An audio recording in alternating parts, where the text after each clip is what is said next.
It's one piece of advice I give people when they say to me that they keep getting into bad relationships. What I would now recommend these days is that you look at something called emotional literacy. Why you're getting into bad relationships and staying with them is because of poor boundaries, yes. And it is because of emotional flashbacks, yes. But if you want better boundaries and you want to overcome emotional flashbacks and you want to get rid of this repetition complex, which is a compulsion to get into the same bad relationship over and over again, and is usually related to childhood issues and attachment trauma, that's probably 9 times out of 10 that's where this repetition complex comes from. The way to do that is to develop emotional literacy. Well, let's start with emotional illiteracy. People who are like me, who have issues with CPTSD and have had issues with poor boundaries and tend to find themselves in bad relationships, we can become, unwittingly, emotionally illiterate. What this means is that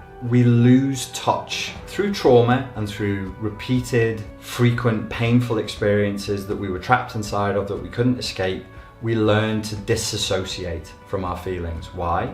Because they caused us so much pain. So when feeling causes pain, the brain learns, if me feel, me hurt, me not like, okay, me not feel. When you're truly emotionally illiterate, you probably only really on a daily basis experience 2 or 3 feelings: anger, depression, emptiness. Your emotional life becomes very limited. It becomes 3 or 4 feelings that you just experience again and again. And even those you're not really experiencing fully.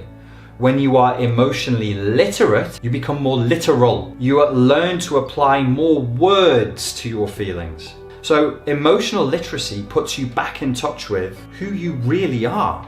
Because if you're out of touch with your emotions, you actually can't really know who you are, because you don't really authentically know how you feel about anything. All of your feelings become manufactured consent, coerced. They become the result of hypnosis. And who's going to give you that hypnosis? Well, maybe you're going to apply it to yourself and you're going to tell yourself, no, you don't really want that. You actually really like this and you actually feel this way about this. Or you're going to get somebody else to come in and say, no, you don't like that anymore. What you really like is this thing that I like and I want you to like instead. And if you have no emotional literacy, you have no way of describing the emotional experience and no way of understanding who you are.